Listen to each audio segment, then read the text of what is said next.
Hello friends, मैं दिलीप एक बार फिर आपका स्वागत करता हूं आपके अपने यूट्यूब चैनल पीसीएस मार्गदर्शक पे।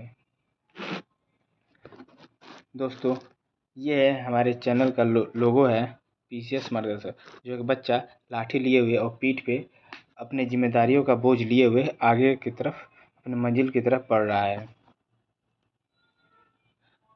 दोस्तों, ये हमारा थंबनेल है। जैसा कि थंबनेल में दिया हुआ है, इंडियन पॉलिटी में हम आज पढ़ेंगे प्रस्तावना। और जैसे प्रस्तावना का हमने इमेज में लगा रखा है ताकि आपको रिकॉल करने में आसानी हो। ये हमारा लेक्चर नंबर 6 है। आइए बच्चों, देखते हैं कि प्रस्तावना है क्या, आखिर इसमें क्या क्या दिया गया है। अगर कोई बाहरी व्यक्ति हमारे देश में आता है तो हमारे संविधान के बारे में जानने की कोशिश करता है, तो हमें क्या ऐसे बताना चाहिए ताकि वो हमारे देश के संविधान के बारे में जान सके। तो दोस्तों, सिर्फ प्रस्तावना ही एक ऐसा है जिससे सिर्फ प्रस्तावना को जान लिया जिसने, वो समझिए संविधान के सार को समझ लिया। यानी कि संविधान का जो पूरा सार है, निचोड़ है, वो प्रस्तावना में दिया गया है, जिसे हम उद्देशिका भी कहते हैं।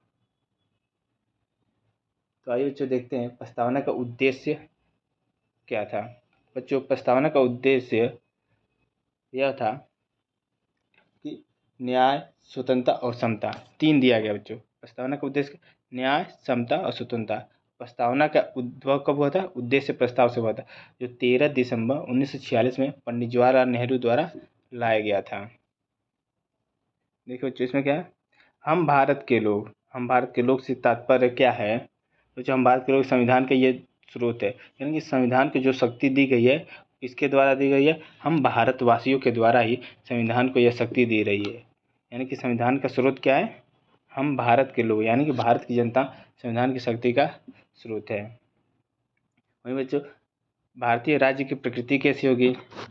भारत को एक संपूर्ण प्रभुत्व संपन्न समाजवादी पंथ निरपेक्ष लोकतंत्रात्मक गणराज्य बनाने के लिए समस्त नागरिक को सामाजिक, आर्थिक, राजनैतिक न्याय, विचार, अभिव्यक्ति, विश्वास, धर्म और उपासना की स्वतंत्रता। तो बच्चों, भारतीय समाज की या भारतीय राज्य की प्रकृति भारत को एक संपूर्ण प्रभुत्व संपन्न समाजवादी पंथ निरपेक्ष लोकतंत्रात्मक गणराज्य बनाने के लिए, यानी कि भारत में कितना प्रकार का दिया गया बच्चों? न्याय जो है भारत में 3, सामाजिक, आर्थिक और राजनीतिक। जबकि इससे पहले भारत में प्रभुत्व संपन्न समाजवादी और पंथ निरपेक्ष लोकतांत्रिक गणराज्य की बात की गई है। जो समाजवाद शब्द है, ये समाजवाद शब्द सबसे पहले कार्ल मार्क्स ने दिया था। जबकि कार्ल मार्क्स के समाजवाद का अर्थ यह था कि एक था सर्वहारा वर्ग और एक था बुजुर्गा वर्ग, जिसमें वर्ग संघर्ष हुआ। जबकि भारत में ऐसा वर्ग संघर्ष नहीं दिखता, यानी कि भारतीय समाजवाद बिल्कुल ही अलग है। यानी कि भारतीय समाजवाद आपसी भाईचारे के द्वारा पूरे समाज के हित के संदर्भ में है, पूरी तरह से समाजवाद नहीं है। यानी कि भारतीय समाज क्या है? पूरी तरह से समाजवाद नहीं है। फिर क्या बच्चों, स्वतंत्रता कितने प्रकार की दी गई है? विचार, अभिव्यक्ति, विश्वास, धर्म और उपासना की स्वतंत्रता। तो जो 5 प्रकार की स्वतंत्रताएं दी गई है हमारे भारतीय संविधान के प्रस्तावना में। ठीक है, फिर देखते हैं समता क्या, कितने प्रकार की दी गई है? प्रतिष्ठा और अवसर की समता दी गई। 2 प्रकार की क्या दी गई है? समता दी गई है। वहीं समता प्राप्त कराने के लिए तथा उन सब में व्यक्ति की गरिमा और राष्ट्र की एकता और अखंडता सुनिश्चित करने वाली बंधुता बढ़ाने के लिए दृढ़ संकल्प होकर अपनी इस संविधान सभा को आज तारीख 26 नवंबर 1949 ईस्वी को एतद द्वारा इस संविधान को अंगीकृत, अधिनियमित और आत्मार्पित करते हैं। तो बच्चों क्या करते हैं? 26 नवंबर 1949 को अधिनियमित, अंगीकृत और आत्मार्पित करते हैं। अंगीकृत यानी कि हम स्वीकार करते हैं, अधिनियमित यानी कि हम उस कानून को मानते हैं, कानून के रूप में लेते हैं। आत्मार्पित यानी कि हम इस संविधान को हम अपने आत्मा में समाहित करते हैं, यानी कि आत्म रूप से मानते हैं। आइए बच्चों, इस उद्देशिका के कुछ महत्वपूर्ण शब्दों को हम देखते हैं जो एग्जाम में पूछे जाते हैं। तो यह संविधान की प्रस्तावना। संविधान के उद्देश्य क्या है बच्चों? न्याय, स्वतंत्रता, समता व बंधुत्व संविधान के उद्देश्य हैं। संविधान के उद्देश्य कौन कौन से हैं? न्याय, स्वतंत्रता, समता और बंधुत्व। और संविधान लागू होने की तिथि क्या है? 26 नवंबर 1949, जो अभी हमने आपको दिखाया। ठीक है, आइए देखते हैं नेक्स्ट क्या है। प्रस्तावना में मुख्य शब्द। प्रस्तावना में दिए गए मुख्य शब्द कौन कौन से हैं और उनके विभिन्न अर्थ होते हैं, जिनको हम जानेंगे। जैसे आइए देखते हैं, पहला शब्द है संप्रभुता। संप्रभुता यानी कि भारत व किसी अन्य देश पर निर्भर नहीं है और ना ही किसी अन्य देश का डोमिनेट, यानी कि भारत जो है किसी अन्य देश पर निर्भर यानी किसी अन्य देश के अनुसार संचालित नहीं होगा। यह खुद आत्मनिर्भर है, अपने काम स्वयं करेगा और किसी अन्य यानी कि डोमिनियन राष्ट्र के अधीन भी नहीं है कि अपने कार्य को करने के लिए किसी राज्य से परमिशन लेनी पड़े। भारत क्या है बच्चों? संप्रभुता है, यानी कि संप्रभु यानी कि आज़ाद है। फिर देखते हैं समाजवाद। तभी आपको हमने बताया बच्चों समाजवाद, हमारे यहाँ समाजवादी जो शब्द है पूरी तरीके से नहीं है। भारतीय समाजवाद आंशिक रूप से है, यानी कि भारतीय समाजवाद यह कहता है कि आपसी भाईचारे के द्वारा पूरे समाज के हित के संदर्भ में होनी चाहिए। ठीक है, और यह कब लाया गया था?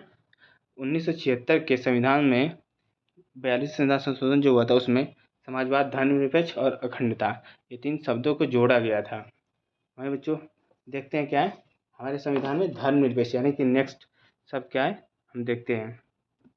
धर्मनिरपेक्ष यानी कि भारत किसी भी धर्म को मानेगा नहीं, यानी किसी भी धर्म को लेकर नहीं चलेगा। भारत का एक पार्टिकुलर कोई भी धर्म नहीं, जैसे पाकिस्तान का धर्म है मुस्लिम, जबकि भारत का कोई पार्टिकुलर धर्म नहीं है। यहाँ पे हिंदू, मुस्लिम, सिख, ईसाई हम सब है, भाई भाई का नारा दिया जाता है। यानी कि भारत सभी धर्मों में सहअस्तित्व की भावना रखता है, यानी किसी भी धर्म को बढ़ावा नहीं देगा। लोग अपने धर्म का प्रचार प्रसार कर सकते हैं, परंतु उनका दंडात्मक रूप से या उन्हें बलपूर्वक प्रचार प्रसार नहीं कर सकते हैं। स्वेच्छा से अगर कोई उनके धर्म को अपनाना चाहता है अपना सकता है, कोई नहीं अपनाना चाहता नहीं अपना सकता, उन्हें फोर्सफुली नहीं कर सकते हैं। तो हमारा धर्म क्या है? भारत का धर्मनिरपेक्ष। यह धर्मनिरपेक्ष का अर्थ यह है कि भारत किसी भी धर्म को लेकर नहीं चलता, यानी कि भारत धर्मनिरपेक्ष है, यानी कि भारत का कोई धर्म नहीं है, सभी धर्मों को भारत में वास करने का अस्तित्व है, यानी कि जगह मिला हुआ है। अब आते हैं बच्चों देखते हैं लोकतांत्रिक शब्द का क्या अर्थ है। लोकतांत्रिक शब्द का अर्थ यह है, यह संप्रभुता के सिद्धांत पर आधारित है, अर्थात सर्वोच्च शक्ति जनता के हाथ में होती है। यानी कि लोकतंत्र यानी कि लोक और तंत्र, तंत्र में होता है एक समूह और लोक यानी कि लोगों का समूह, यानी कि लोगों द्वारा इस संविधान का संचालन होगा, यानी कि शक्ति दी जाएगी। यानी कि संप्रभुता किसमें होगी? सर्वोच्च शक्ति किनके हाथों में होगी? जनता के हाथों में होगी। वहीं देखते हैं बच्चों नेक्स्ट शब्द क्या है। नेक्स्ट शब्द है गणतंत्र, यानी गण यानी कि समाज, यानी गण लोग और तंत्र यानी कि एक समूह। भारत का प्रमुख अर्थात राष्ट्रपति चुनाव के जरिए सत्ता में आता है, यानी कि राष्ट्रपति किसके जरिए सत्ता में आता है? चुनाव। भारत का राष्ट्रपति वंशानुगत नहीं है, यानी कि भारत में शासन वंशानुगत नहीं होता है, लोगों के द्वारा चुना जाता है, प्रत्यक्ष या अप्रत्यक्ष या परोक्ष रूप से जनता के द्वारा चुना जाता है, यानी कि गणतंत्र है, यानी कि यहाँ वंशानुगत शासन नहीं है। फिर देखते हैं बच्चों नेक्स्ट शब्द क्या है? न्याय। बच्चों भारत में न्याय कितने प्रकार का दिया गया है? 3 प्रकार, सामाजिक, आर्थिक और लोकतांत्रिक। ये क्रम भी याद रखेंगे, सामाजिक, आर्थिक और लोकतांत्रिक न्याय कौन कौन से हैं। तो सामाजिक न्याय ये कहता है हर व्यक्ति के साथ जाति, धर्म, लिंग के आधार पर बिना भेदभाव समान व्यवहार किया जाए, यानी किसी व्यक्ति के साथ धर्म, जाति, लिंग, जन्म स्थान के आधार पर भेद नहीं किया जाएगा। यह आर्टिकल 15 भी कहता है यही बात कि आप उनके साथ भेदभाव नहीं कर सकते हैं। फिर देखते हैं आर्थिक न्याय में क्या कहा गया है। आर्थिक न्याय, आर्थिक कारणों के आधार पर किसी व्यक्ति से भेदभाव नहीं किया जाएगा, अर्थात कोई व्यक्ति के पास बहुत ज़्यादा धन है और वो भी मंदिर में जाता है, और कोई एकदम गरीब है जिनके पास न के बराबर धन है वो भी मंदिर में जाता है, तो उनके वहाँ पे पहुँचने के बाद इस आधार पे विभेद नहीं किया जा सकता कि एक के पास ज़्यादा धन है तो पहले दर्शन करेगा, एक के पास कम धन है तो बाद में दर्शन करेगा, ऐसा नहीं है। एक मंदिर का भी एक नियम है कि सभी लोग लाइन में लग के जाएंगे, दर्शन करेंगे और सभी को एक समान ट्रीट किया जाएगा। तो वैसे ही होगा, अगर गरीब पहले पहुंचता है तो पहले दर्शन करेगा, अमीर बाद में पहुंचता है तो बाद में दर्शन करेगा, यानी कि ये आर्थिक आधार पर भेदभाव नहीं किया जाएगा। फिर देखते हैं राजनीतिक न्याय। राजनीतिक यानी कि राजनीति में न्याय किस प्रकार के होंगे? हर व्यक्ति को समान राजनीतिक अधिकार प्राप्त होंगे। हर व्यक्ति क्या होगा? समान राजनीतिक अधिकार, यानी कि हर व्यक्ति जो 18 वर्ष यानी कि 18 वर्ष में भारत में वयस्क मान लिया गया, यानी कि 18 वर्ष के व्यक्ति जो भी बालक या महिला हो गए, 18 वर्ष के वयस्क हो गए, वो मतदान देने का अधिकार रखते हैं। उनको किसी भी आधार पे रोका नहीं जा सकता, यानी कि वो 18 वर्ष हो गए, वयस्क हो गए तो उन्हें वोट देने का अधिकार है, आप उससे वंचित नहीं कर सकते। यानी क्या है? राजनीति में भाग लेने का भी अधिकार है ये राजनीतिक रूप से न्याय है। ठीक है, फिर देखते हैं सामाजिक, आर्थिक व राजनीतिक न्याय। इन तत्वों को रूसी क्रांति से लिए गए, यानी कि सामाजिक, आर्थिक और राजनीतिक जो न्याय 3 प्रकार के भारत के संविधान की प्रस्तावना में रखे गए हैं, वो कहाँ से लिए गए हैं? रूसी क्रांति से लिए गए हैं। फिर देखते हैं नेक्स्ट शब्द क्या है? स्वतंत्रता, यानी कि स्वतंत्रता का अर्थ क्या है? लोगों की गतिविधियों पर किसी प्रकार की रोक की अनुपस्थिति तथा साथ ही व्यक्ति के विकास के लिए अवसर प्रदान करना। यानी कि लोगों की गतिविधियों पर किसी प्रकार की रोक की अनुपस्थिति, यानी कि अगर कोई व्यक्ति कुछ कार्य करना चाहता है तो उस पर रोक नहीं, यानी कि यह उसकी स्वतंत्रता है। विचार, अभिव्यक्ति की, विश्वास, धर्म, उपासना, स्वतंत्रता भी दी गई, यानी कि स्वतंत्रता क्या? 5 विचार, अभिव्यक्ति, विश्वास, धर्म और उपासना की स्वतंत्रता दी गई है। आप किसी व्यक्ति को रोक नहीं सकते हैं, विचार उसके मन में आता है उसको व्यक्त करने के लिए आप रोक नहीं सकते हैं, वो व्यक्त करेगा तभी, जब तक कि आपके भावनाओं को ठेस ना पहुँचे, यानी कि आपको डायरेक्टली वो ना बोले।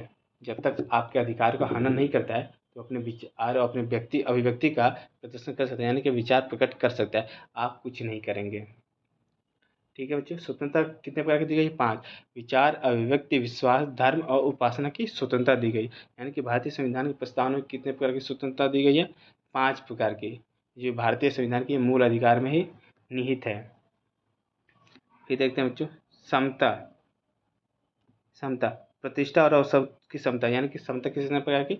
2 प्रकार की समता की बात की गई भारतीय संविधान की प्रस्तावना, प्रतिष्ठा की और अवसर की, जो संविधान का अनुच्छेद 16 और 17 में दिया गया है। भारतीय संविधान की प्रस्तावना हर नागरिक को स्थिति और अवसर की क्षमता प्रदान करता है, यानी कि बच्चों अगर कोई व्यक्ति, यानी कि हम बालक, हम सभी कोई फॉर्म आता है तो उसको भरते हैं, तो ये नहीं है कि किसी को स्पेशल कैटेगरी, स्पेशल दे के ट्रीट करके, नहीं, आपको ये अधिकार है, आप नहीं भर सकते, नहीं भर सकते हैं।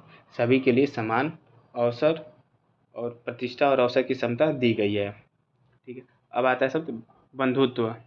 तो बंधुत्व क्या है? बंधुत्व यानी कि भाईचारे, भाईचारे की भावना।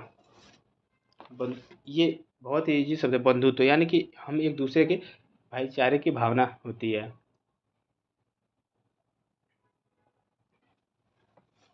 जैसा कि बच्चों एक और शब्द आता है पंथ निरपेक्ष। पंथ निरपेक्ष का मतलब क्या है?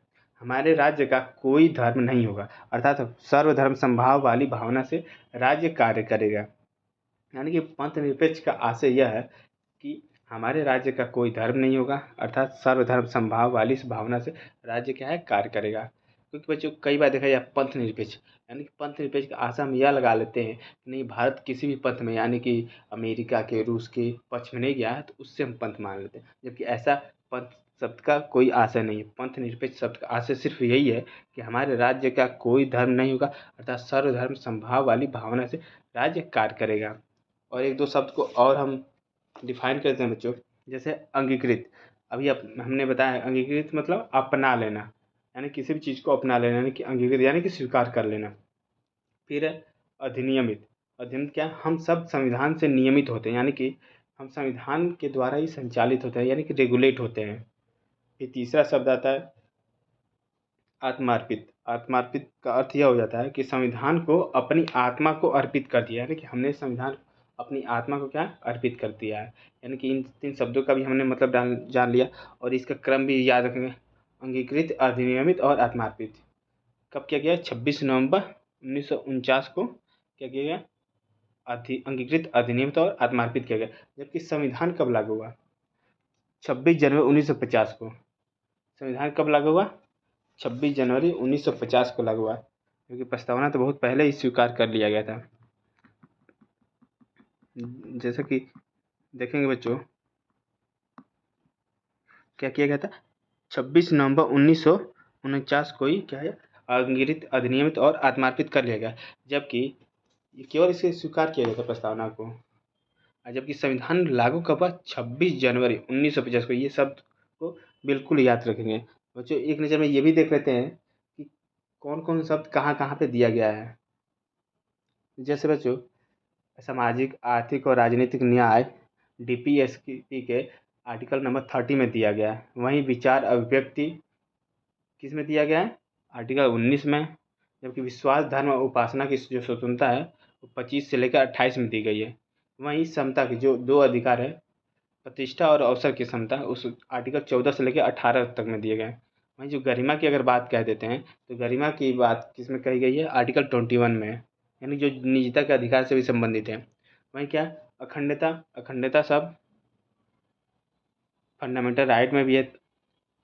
और फिर क्या है, बंधुता, बंधुता सब भी फंडामेंटल राइट ही है।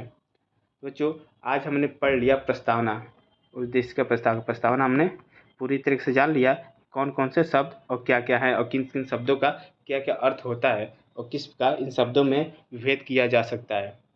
तो बच्चों आज का हमारा सेशन यहीं समाप्त होता है। और बच्चों हमारे चैनल को लाइक शेयर एंड सब्सक्राइब जरूर करें ताकि और भी ज़रूरतमंद लोगों के पास हमारा चैनल पहुंच सके और उनको हम अधिक से अधिक कंटेंट प्रोवाइड कर सकें ताकि वो अपने एग्ज़ाम में सफल हो सकें। तो थैंक यू बच्चों, जय हिंद, जय भारत।